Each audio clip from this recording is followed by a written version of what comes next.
Gracias, Georgina. Y todo este tema tiene relación también con situaciones muy concretas que se van dando en esa base institucional del país que son los municipios. Hablamos en demasiadas ocasiones de lo que ocurre en el ámbito del gobierno federal, de lo que ocurre en los estados, pero nos olvidamos de ver la política desde el ángulo municipal. Y esa es la base institucional del país. Vamos a platicar de lo que ocurre en los municipios. Lo vamos a hacer con Gladys López, editora de la revista Alcaldes de México, y hoy vamos a comenzar a platicar con este tema precisamente, que es quizás uno de los mayores desafíos de estos grupos de autodefensa o policías comunitarias que han surgido en muchos municipios del país, particularmente en Guerrero, Michoacán, en ciertas áreas del Estado de México, en Oaxaca. Gladys, qué gusto tenerte con nosotros. ¿Cómo estás? Hola, ¿qué tal, Jorge? ¿Cómo estás? Un saludo. A ver, ¿cómo se ve desde el ámbito municipal esta dinámica de las policías comunitarias? Bueno, en principio, confirmar lo que tú estás diciendo. Para la sociedad, la primera instancia de gobierno y de regulación es el municipio, es el alcalde, es el ayuntamiento. En tanto no se ven resueltas estos temas de seguridad, aunque tienen muchísimas limitaciones, evidentemente esto se desborda. En estos casos que hemos estado analizando de policías comunitarias y de grupos de autodefensa, en algunos municipios los avala el propio alcalde, en otros el alcalde no quiere atender una problemática que está vinculada también a hechos muy concretos: marginación, pobreza, una falta de atención social, la inseguridad, la presencia de grupos armados.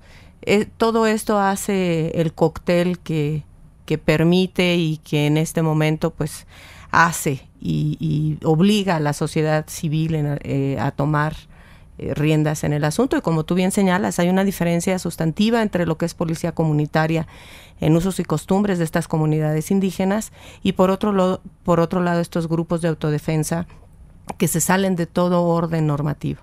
Grupos de autodefensa que lo recordábamos ya en varias oportunidades. Así surgieron los grupos paramilitares en Colombia, así surgieron la FARC en Colombia como grupos de autodefensa también, y que fueron organizándose de derecha o de izquierda, pero fueron organizándose y transformándose posteriormente en grupos armados o en grupos de apoyo, además de armados, para combatir a otros grupos de apoyo al narcotráfico. ¿Pueden los municipios? Que esa es la pregunta central.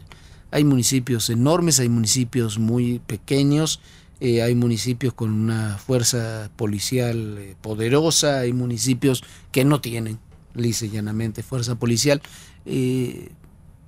¿Pueden garantizar la seguridad los municipios? ¿No tendríamos que hacer una revisión desde ese punto de vista? Porque ahora, anteayer se acordó allá en la reunión de la CONAGO tener mandos únicos, policías estatales con mando único en los estados. ¿No es hora también de revisar esa situación más allá de trascender las policías comunitarias? Sin duda, sin duda. Revisamos que los casos que se están presentando en los municipios son municipios marginados. Son diferentes los casos en la Costa Chica y en la Sierra de la Montaña de Guerrero que lo que se está presentando en Jalisco, que lo que se está presentando en Michoacán.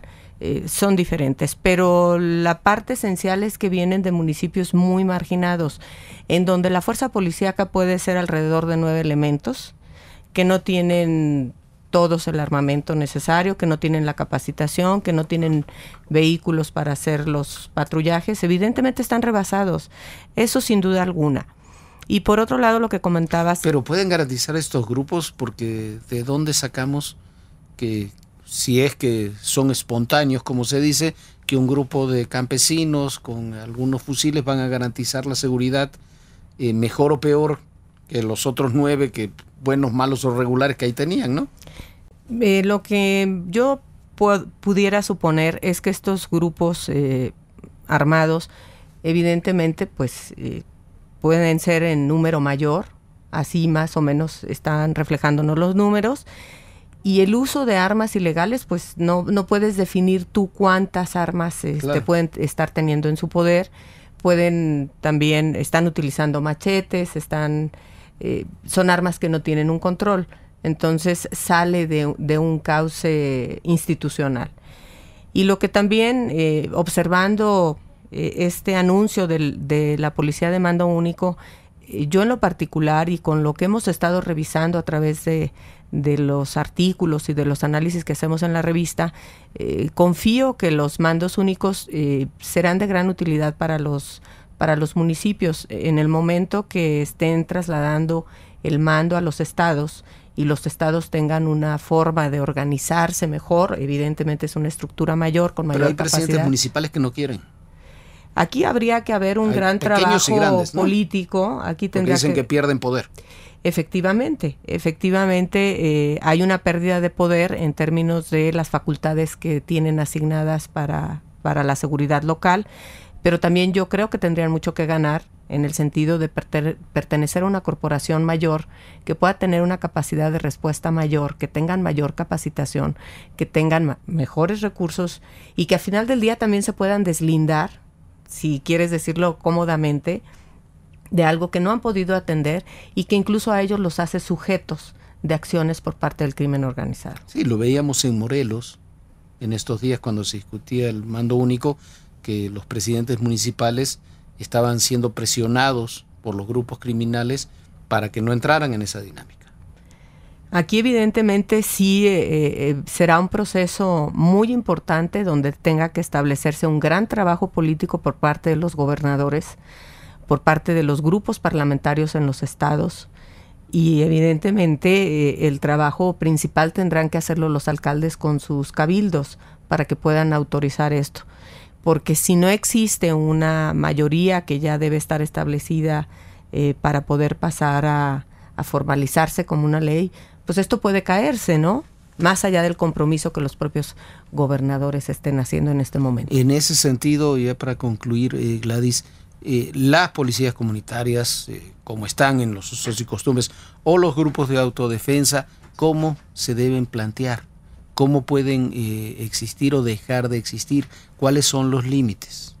A mí me parece que los límites de la policía comunitaria, como en el tema de usos y costumbres, fueron diseñados para apoyo de la propia comunidad, pero no para ejercer una justicia y acciones de seguridad propias. Sí, para eso están las autoridades. Para poner retenes y esas menos cosas. Para poner retenes. Yo veo un gran riesgo también de que puedan ocurrir hechos como los 2 turistas que iban camino a Acapulco, que puedan ocurrir hechos que se les salgan de control y que además afecten a toda una ciudadanía. Que los retenes de Domex me parecen muy, muy serios, muy complicado que se esté presentando en este momento, porque además están ya con interés de invadir espacios carreteros donde hay tráfico, donde hay mucha gente transitando, ¿no? Yo creo que definitivamente es un asunto que no está en discusión, que para eso somos un país de leyes, un país de instituciones, que lo que se debe de hacer es analizar cada caso en particular, atender todo ese rezago que se tiene, hacer comisiones donde se suban las comisiones estatales indígenas, comisiones estatales de derechos humanos, donde se suban los legisladores, donde se suban también los alcaldes, donde estén las asambleas de los mayores en las comunidades, donde estén los representantes de estos organismos indígenas y empezar a despresurizar el rezago enorme que se tiene. Y por supuesto también las corporaciones policíacas, porque varios de esos grupos y sobre todo en la Costa Chica, lo que están diciendo es por el abandono que se tiene de las autoridades en materia de seguridad, que no se han sentido protegidos, que no se han sentido respaldados. Ahí hay alertas muy claras que se deben de atender puntualmente. Sí, por supuesto. Gladys, muchísimas gracias por acompañarnos el día de hoy. Vamos a estar hablando con mucha regularidad de los municipios, de lo que sucede, o de la política desde el ángulo de los municipios. La revista Alcaldes es la única revista que existe especializada en esos temas en México, ¿no? Así es.